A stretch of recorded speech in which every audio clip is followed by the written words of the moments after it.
Hello and welcome to another exciting episode of the Weekly Shonen Jump Breakdown for the week of April 23rd, 2018. My name is Trey, this is the Full Spectrum, and let's get started. We start off this week with One Piece 902, End Roll, which feels like it might be the end of Whole Cake Island, though I have not yet read 903, which has come out a week early because, heads up, we won't have an episode of the podcast next week, or we won't have an episode of Weekly Shonen Jump next week, because Weekly Shonen Jump will be on Golden Week break. But 903 has already leaked. I have not read it yet, so it's very possible that this is not the last chapter, but this really feels like the end of Whole Cake Island. It feels like the wrap-up for it. The chapter's even called End Roll. We get to see Sanji being told about Pedro, and Carrot telling him not to feel responsible. Then she begins to cry, and asks him to thank Pedro, and we see that Sanji does. He also holds her as she cries, as we see a song that at first I assumed to be Brooke singing, only to find out it was Big Mom singing, which is far more frightening, because Big Mom is back in full swing now, and she is good to go. We get to see Pudding going over the memories that she stole from Sanji, and Jinbei and the Sun Pirates fighting desperately. Big Mom's children are all... Man... This woman really needs to care for her kids, because her kids deserve so much better. We get to see Brûlé talking to Katakuri, and we learn how she got her scar from the kids who Katakuri had beaten up. We get to see that he becomes unassailable to protect his family. That he spreads this rumor that even the ground itself is unable to touch him, and he refuses to lay down on his back, just to protect his family, so nobody will mess with him anymore. And it kind of makes me wonder how much of Big Mom's fame has come from Katakuri and Paraspe and some of the other children, as they have, desperately tried to protect their siblings. It kind of feels like the siblings are the only ones that care for each other, and even then, not all of them, as we see with Flampe, who immediately turned on Katakuri when he wasn't perfect. So it kind of feels like some of the siblings care about all of the siblings, but not all of them. Like, Katakuri seems to just care about his siblings. And even Parasparrow, stuck his neck out for his siblings and for all of Whole Cake Island. But it really feels like some of the rest of them are just kind of, all about themselves. And it makes a lot of sense because that's the way their mom is. But we get to see Brûlé taking care of him and patching him up. And he asks about Luffy. And she tells him that she's not going to tell him, because if she tells him, then he's going to be happy that Luffy made it out okay. And when she does finally tell him, he smiles. And she says, "See, I told you." Well, I'm not going to forgive him for what he did to you. And Brûlé has definitely won, the Best Sister Award, taking that place that Flampe wanted and owns it herself. And then, of course, we see Big Mom show up. And all of the Big Mom pirates are super excited because she's okay and everything's fine. But now we know Big Mom is nowhere near the great leader that originally we had assumed her to be. That she's actually a terrible person. And, she's going to have to go down at some point because she's just going to keep being a problem. We also see Sanji cooking a meal for the crew, even as Zeph cooks up food for a group of pirates. And then they echo each other. They say the same phrase, as we see Sanji still taking after his real father. And that was a really cool way to end this chapter. The title of this chapter, End Roll, felt like it was a reference to the stuff going on with Pudding, where she's looking back over those memories, but also to the fact that this wraps just about everything up. There's still a couple questions I have that some of you that have already read the leaks have probably already seen the answers to. Like, have the cruise bounties gone up? What's going to happen with Jinbei? All that fun stuff. But for the most part, I really enjoyed the way this arc turned out. It was touch and go for a little while there for me, with the stuff with the Lost Woods, the Forgotten Woods, the Amnesia Woods, depending on your translations. But, I'm glad that we're just about done with Whole Cake. I think, for the most part, it was a really enjoyable arc. Next up, we have My Hero Academia 180, Unbeknownst. Gentle asks Deku why he became a hero. And Deku thinks of his mother, of All Might, of Mirio, of Eri, and of Night Eye. he wants to show them a bright future. What happened with him and Night Eye and Mirio throughout the whole Overhaul arc, that is still very fresh for him. That wound is not closed up yet. And he's determined not to sully the destiny that was handed to him. The drive to become a great hero that Night Eye gave him. And then we also see, conversely, La Brava believing in Gentle. And so she grabs the PC that she was going to use to break into the security system and tries to run towards UA so she can break in. Because she believes that Gentle's going to beat Deku, and then he's going to come and he's going to do his caper just like he wanted to. Deku tries to go after her, but Gentle finally lets out all the stops out of respect for Deku. He's no longer going to fight as a gentleman. He's going to go all out. La Brava doesn't make it very far, though, as some of the teachers are out and about. And it really speaks to me that I was disappointed when I saw that, because it speaks to me how much Gentle and La Brava have grown on me over the course of this arc. But while La Brava is running back, Deku has taken down Gentle with a St. Louis smash, shoot style, and tells Gentle this was the toughest battle he has fought. And he's probably telling the truth there, because, you know, with Overhaul he had Eri to back him up, but here he is alone, fighting desperately alone. La Brava comes back and pleads with Deku while she beats on his back, trying to get him to let go of Gentle. But Gentle knows that La Brava was pushed to this by him. But even so, with her, he too found happiness. So he launches Deku up in the air and embraces La Brava and surrenders to the teachers. He then congratulates Deku on protecting all that was his. And man, this arc can't be over yet, because we still have to have the actual school festival. But man, did Gentle and La Brava grow on me in such a short time. Like, Gentle is such a good character. And La Brava is such a good character. And to have these two be the villains coming off of the Overhaul arc, where Overhaul was such a good villain, like, this is such a good way to do it. Horikoshi is just batting 1,000 here. I loved this chapter so much. After that, we have the Promised Neverland 84, The Breaks, and you want to talk about loving a chapter, oh boy, we see Zack and Pepe planning, and Zack sacrifices himself to make sure Pepe can set up the plan. Zack clinging to Bayon's foot because he doesn't want to give up on life knowing that they need this plan to succeed is such a powerful moment. And it doesn't matter, because Bayon kills Zack, but it's just so cool to see that moment where he's clinging on to him there. The plan works for the most part, too. In this enclosed space, Bayon can't dodge. His mask is broken, and Nigel goes to finish him off. Now Zack and Bayon both lie dead, in beautiful contrast. We see a flashback of Bayon, how he wanted to hunt, how it ate at him, that none of the meat that he was tasting felt alive. It was all just dead, cold meat. And he wanted to hunt. We see Bayon and Luvis, and Bayon again wanting to hunt. He sets up the deal for the children to be brought into his personal garden. We see him crying at the taste of a hunted human. We then see him making the second deal with Ratri. And what really sets all this apart for me is that when we first heard about the demons and we first saw them, they were just monsters, right? We didn't know anything about them. But now that we know about them, I don't agree with, what they're trying to do by killing all our favorite characters, but I get it. They were hunters who no longer had anything left to hunt. They went from this constant fight day in and day out for survival of humans that were fighting back and were very strong, and, the joy was in the thrill of the hunt, to suddenly being fed processed food, basically. And of course their teeth started to come out again. And this all culminates in Bayon still being alive. He breaks his spear so he can use it in the small space and rushes forward. He can't seem to get a beat on anybody because he's badly hurt at this point.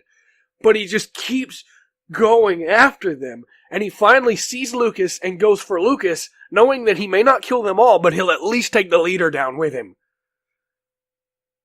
He goes for him with a spear thrust, and the spear thrust is a fake out. His claw is coming forward. Lucas kills him, point blank range with a pistol, as Oliver dives in the way to take the blow. And he does, as Bayon's clawed hand is gouged deep in his side. Oh man, this week for chapters! This was such a good chapter. I've loved Bayon's design. And, Bayon was always really cool, and then Bayon keeps surprising us, and yeah, now Bayon's dead, but Bayon gave us what Sanju was giving us without being Sanju, because Sanju still helped the kids. Granted, he did it hoping that they would, be able to break the pact so that the old days would come back. But we get to see that ferocity in Bayon, and I think we're going to get to see it in Luvis too, soon. Because right now we don't really have that much of it from Luvis. We feel that he has it, and he's waiting to bare his teeth again. And I can't wait to see that, but man, this was a great chapter. Oh man. After that, we have Dr. Stone 55, Treasure Dungeon, Push Start. This was a fun chapter, for sure. I saw a lot of contention on this chapter as to, what Magma's actual goals were. And I have my opinion, which we'll get into in a little bit. But the internet, some people on the internet have a very different opinion, and that's fine. You can choose to believe it however you want to. I'll tell you basically what happened, and then get into my thoughts on it. But Magma has plans. Now they're alone. But Gin whispers something to him before he leaves, and then tells everyone to gather around as he has something wonderful to tell them. This is made up in a way that makes Gin look villainous, but I have a feeling that what he's going to be telling everyone is probably just going to be some embarrassing story about Senku, or about Tsukasa, or about how the world used to be. I feel like if Gin was going to betray them again, it would have happened by now. But at the same time, maybe I just want to believe in Gin, because I really like Gin. So we'll see. Chrome is concerned about Magma, with good reason, but Senku isn't worried. He doesn't think that Magma's going to try anything down here, even though Chrome points out that it'd be very easy to blame it on an accident. The ground is made of mica, and when Senku steps on mica the first time, he talks to them about it, tells them how much a problem it is. It looks like for a second that Magma might push them into the hole of mica that they're looking at, but he doesn't.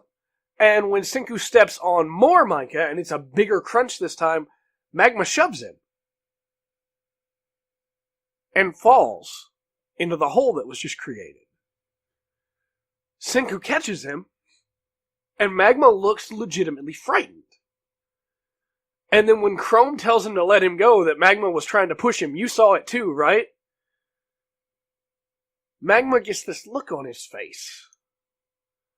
And then goes full heel, basically, with tears burning in his eyes, saying that yes, he planned to kill them, science is old world stuff, and that if Senku had never come to the village, he would have been the one in charge, and he was going to kill them both down here. But Senku won't let go of his hand, and he falls in with Magma. When they fall in the hole, this is where, for me, the idea that Magma was planning to kill Senku when he pushed him falls apart. Because yes, it's very clear that Magma was considering killing them. I don't doubt that at all. I don't dispute that at all. But not only did he not push them in, he then saved Senku by shoving him out of the way, and then basically tried to talk Senku into dropping him. They had no idea how deep the hole was. For sure, that felt like death, and he tries to convince Senku to let him go by pulling heel. That's what it feels like to me, anyway. I feel like, yes, Magma was planning on killing them, and he even admits that later on, but that here, this moment, he decided to save him. And I think that's why Senku didn't let go either, because Senku can't stand the thought of people dying anyway. When they're in the hole together, Chrome decides to start trying to fill the hole with water. And Magma tells him how stupid that is, that it'll take forever, they're going to die down there. But Magma also doesn't kill Senku in this hole. he may not be getting out of here. But Magma is not the type of person that would just go, oh, well, Senku's smart, he'll figure something out. Magma is intending to die, and so if he'd been planning on killing Senku, he would have just killed Senku there. That's my personal opinion. You guys let me know in the comment section down below how you feel about it. Regardless, Senku has an idea, and when Chrome follows Senku's lead, Magma tries to claim that Senku just stole the throne from him, and Senku agrees, but says in exchange she's showing Magma some great stuff. And we get to see again that Magma actually does consider the stuff really cool, even if he doesn't want to admit it. As the water fills up, Senku is beginning to freeze, because the water's cold. But Magma tells him that he's the village's strongest man and the best in the water, and goes underwater and throws Senku up with all his force out of the water, and proclaims he'll follow Senku, as long as the stuff he shows him never gets boring. Senku tells him there's nothing boring about science. There's a lot I really like about this chapter, and I could probably spend hours talking about how complex this chapter makes Magma's character. Because before this, we didn't really know that much about Magma. We knew he wanted to be chieftain, and he wanted to be chieftain because he was the strongest. And at first, it kind of felt like he would just wanted to be chieftain because he was the strongest, because I'm the strongest. But now it kind of feels like maybe he wanted to be chieftain because he's the strongest, because he felt like he could protect everybody the most. And he's seen that Senku can do that, so it feels like maybe that's what he is following Senku for. That and the really cool stuff that Senku's showing him. I mean, he enjoyed the ramen. He enjoyed the, it's the katana. It's just, Magma was kind of just a one-off villain, but he's so much more than that. And I really like Magma. So maybe I'm looking more into this than I need to. Again, let me know in the comment section down below, but I really enjoyed this chapter. And I'm looking forward to this actual team-up that they have now, where they're all actively working together. I still don't expect Chrome to trust him completely, but, we'll see how it goes. Next up, we have Robot Laserbeam 260, 1 in a million chance. Robo is catching up to Kuze, and it's driving Don Okuma crazy. He goes out to catch a smoke and accidentally lands his cigarette on the back of a cow. When the cow gets a little upset, he tries to argue with it, and, the cow headbutts him. Genro's ball lands in a tree, and it looks like it's going to be a 1 in a million chance here, because, going to declare it unplayable. Robo will go for his EX laser, get another chip in Eagle, be good to go. Robo does not get his chip in Eagle, but it's fine, because, Genro's going to call it unplayable, and Robo will be able to finish it up.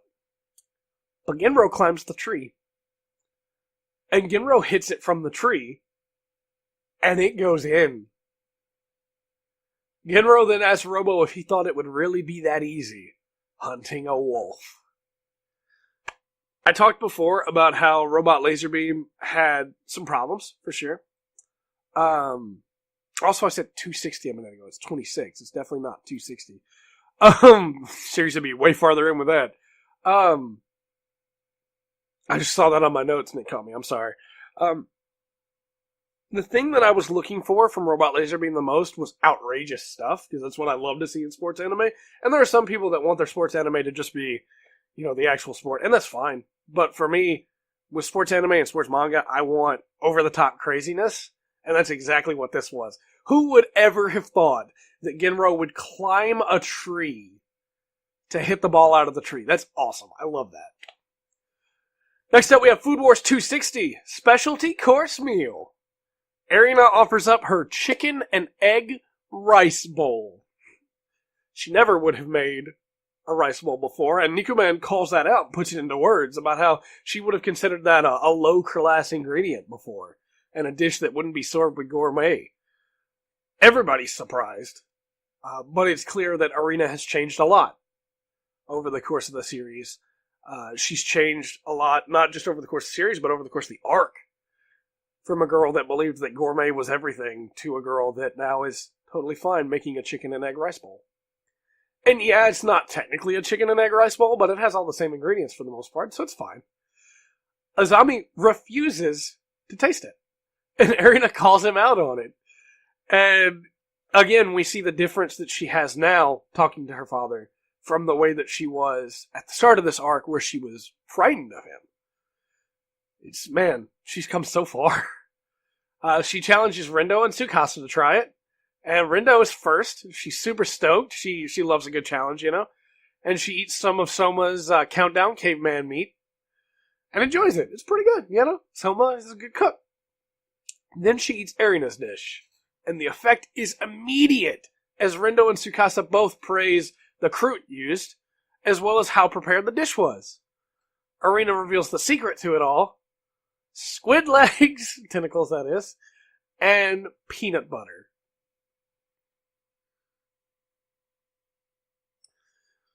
Oh boy, if the ship hadn't sailed already, right?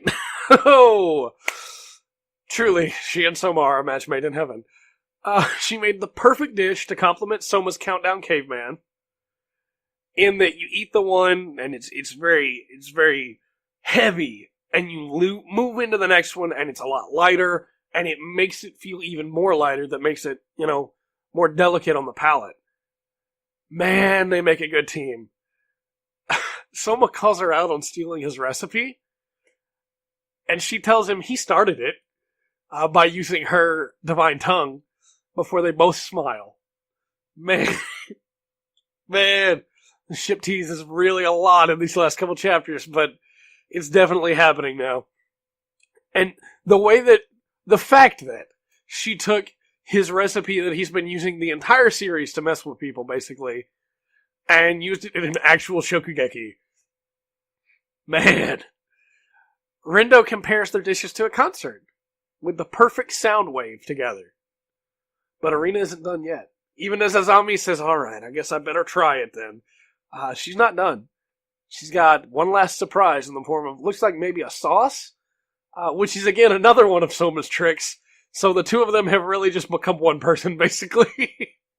But that's fine. I really love both their characters, and this shokugeki was exactly what they needed for not just Soma to move to the next level, but for Erina to really become who she needed to be. To come completely out of her shell.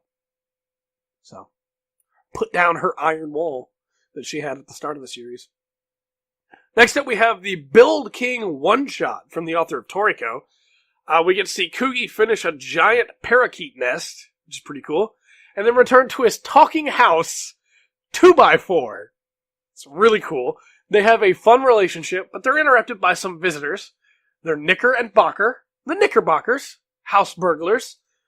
The idea of house burglars is so clever, I can't believe I've never seen it done before. It's really, really clever. They decide they want to take 2x4, but he fights back and beats them fairly easily. Kugi wins the bet that he had with 2x4 to see if the visitors would be coming for a house or for something else by convincing them to let him build them a house. A strange organization in a floating city wants 2x4, the Anima Structure, as 2x4 is known. We find out later this organization is called the Build Union. Kugi Taurus, we find out, is famous for building indestructible homes, and the Knickerbockers spill the beans on the Build Union. How they want 2x4, and they want to take him because they want to basically reverse engineer him. The Demolition Squad attacks, and Kugi goes out to repair the forest animals' nests, saying that a house must never fall down. Kugi flies off by tossing 2x4 off of the beanstalk that it was on, as the bandits help 2x4 up, which shows that they're pretty strong. I mean, they must be. They steal houses. With Kugi gone, 2x4 gets a little riled up and goes on a rampage and looks really cool while he's doing it. Basically, like the banner, the bannerets, I believe is what they're called, are just teeth and then eyes show up. It's really cool. Kugi gets attacked, but breaks off his nail-like hairs and throws them at his attackers before building a house to defend himself. And they call him a half-breed, which is interesting. I wonder what the other half of him is. Maybe porcupine or something like that? I don't know. I don't think that would really explain his strength, though. Maybe some kind of giant? Or a fairy of some kind? The Build Union has a giant tank with a smasher gun on it, and it destroys the house that Kugi built to defend himself with. 2x4 shows up, looking real mad, and Kugi gets inside. 2x4 reveals he needs Kugi for his dream of being 12 heads tall. And he transforms into a giant house mech.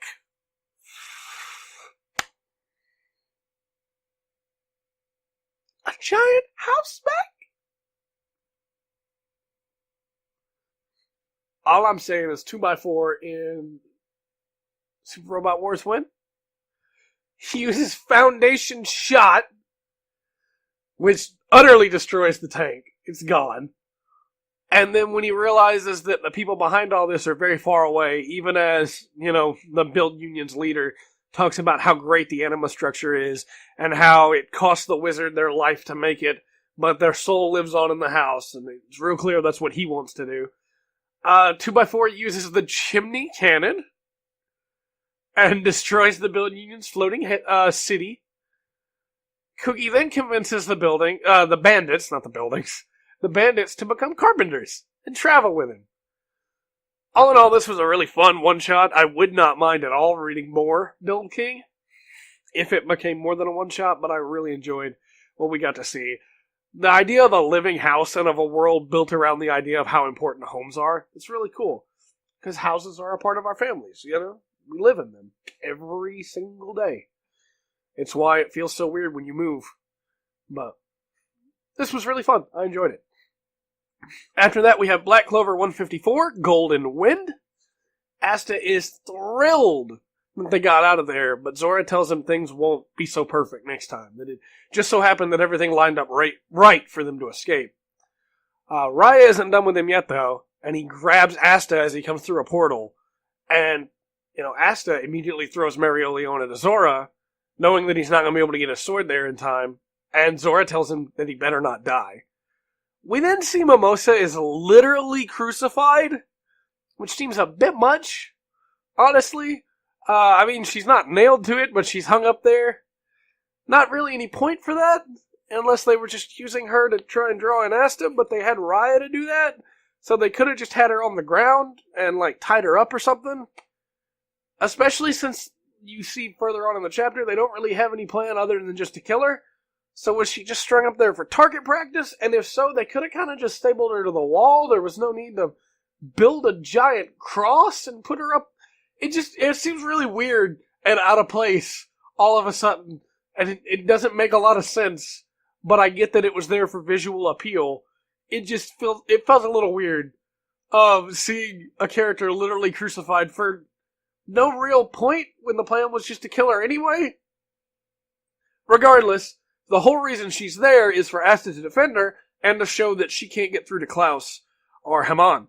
And, we see when Asta shows up that Klaus, for just a second, tries to fight back against the elf before the elf squashes him down and tells him that their bonds are nothing compared to the elf's grudges. We also see that Elf Yuno is not entirely in control yet. And there's a couple reasons that might be, as we'll get into in just a second. But we see that Asta declares that he promised he would come back alive, he won't let his friends kill other friends, and he will become the Wizard King. Yuno's bond with Asta is far stronger than anyone else's. They grew up together, they're basically brothers. And when he hears this, he gains back control. He breaks free, breaks the other elves' attacks, lands in front of Asta, and declares himself to be the next Wizard King. There's a couple reasons why I think Yuno was able to break out of it, and the first and foremost, since I trip over my words here, is that Yuno has the strongest bond with Asta. It's possible that just the strength of bonds was enough to go ahead and break him free. I don't think that's what it was, but it's possible. The second is that Yuno has Sylph, which is a creature that is tied to his magic, that is another sentient living being. So it's possible that Sylph was able to help keep him in control. It's very different from what most of the other mages have. There's also the possibility that of the reincarnated elves, maybe one of the ones that got reincarnated didn't have as much of a grudge, so there wasn't really that much of a reason for the elf to stop Yuno, and so Yuno's already dominant personality was able to take over. And the last one, and the one that I think is actually what happened, is, other than maybe Sylph, I'm also leaning pretty heavy on Sylph, is that maybe the reincarnation of Licht's baby is in Yuno. And that reincarnation wouldn't have any hatred towards humans because it was just a baby. It didn't know any better. So it's possible that that's what happened there. If so, that could make things really interesting with the actual reincarnated Licht that is still up in the sky above them all. But, we'll see how it goes. Either way, Yuno is free, and we'll see for how long. I'm hoping for the whole time, because it'd be really cool if Yuno and Asta got to work together to try and shut down all of this. But if it's only temporary, then that's fine too. But we'll see how it goes. Either way, I love the idea that the elves will be able to be swayed. The people the elves are controlling will be able to be swayed.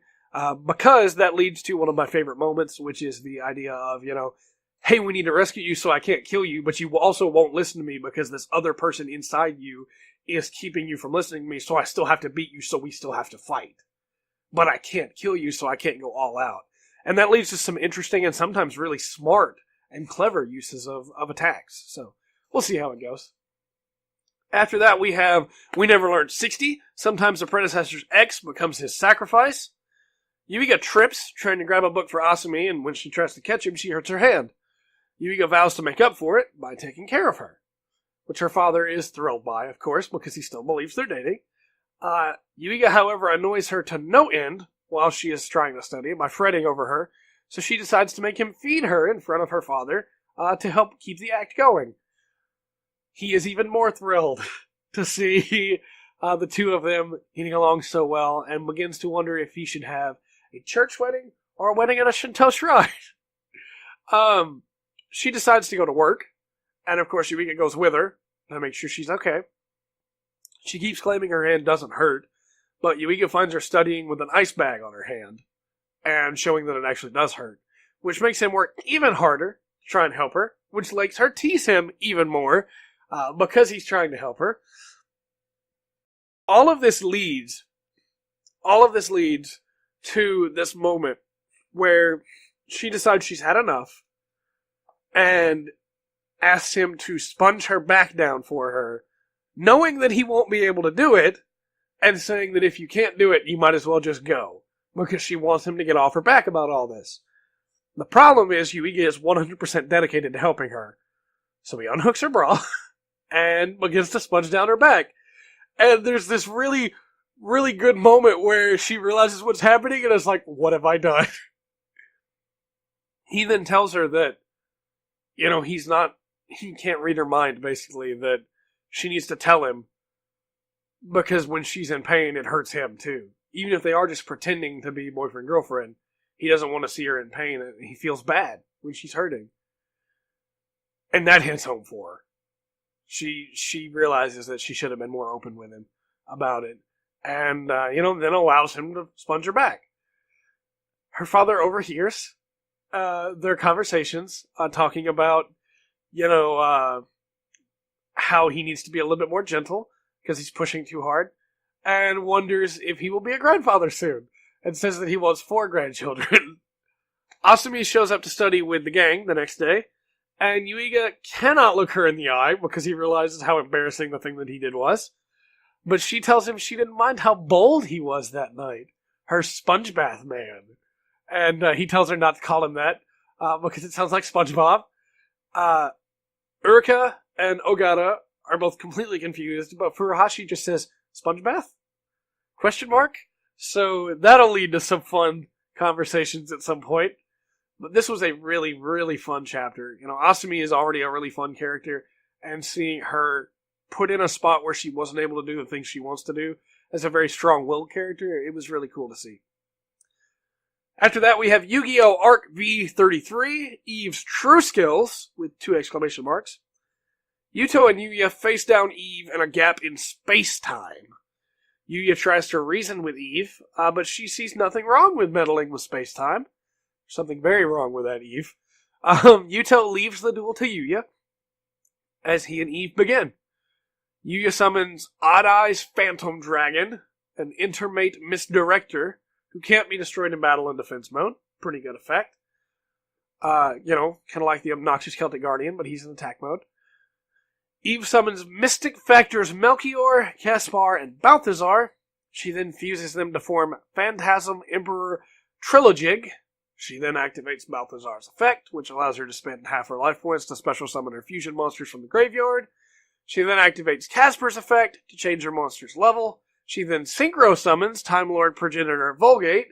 She then activates Balthazar's effect again, which lets her special summon her synchro monsters back from the graveyard.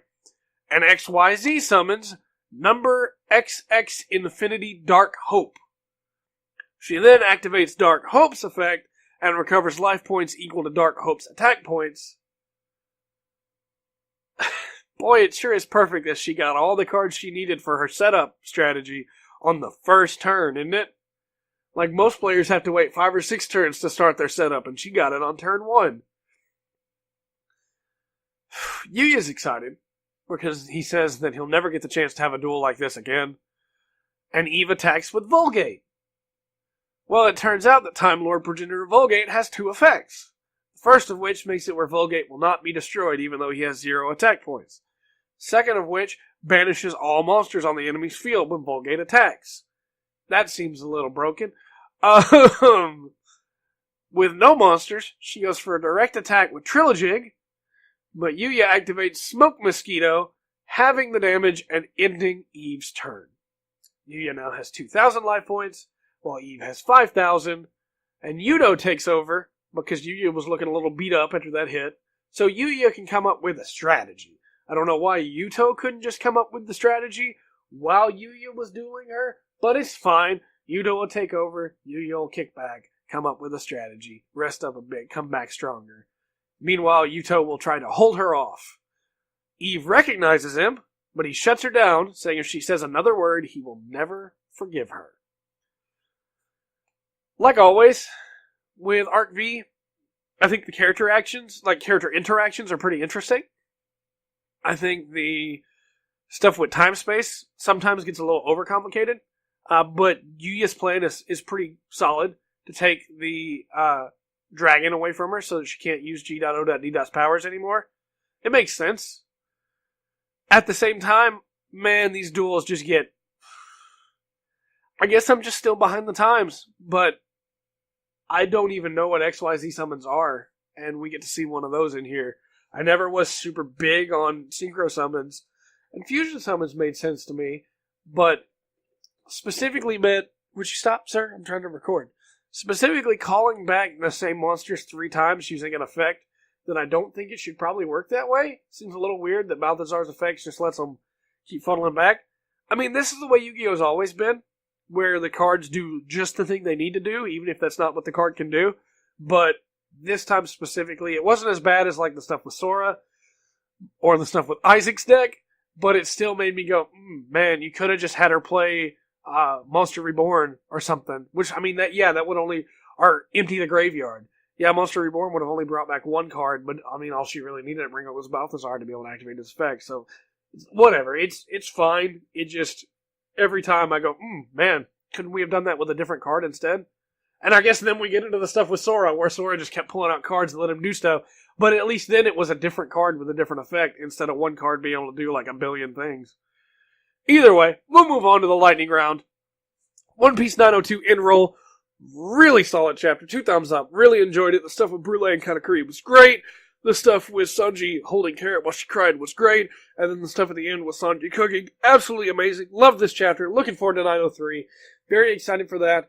Kind of a shame, that is, that we won't get to see it until the week after, the week of May 7th, because we won't have a chapter next week. Officially through Viz, where I can give you the Viz translation.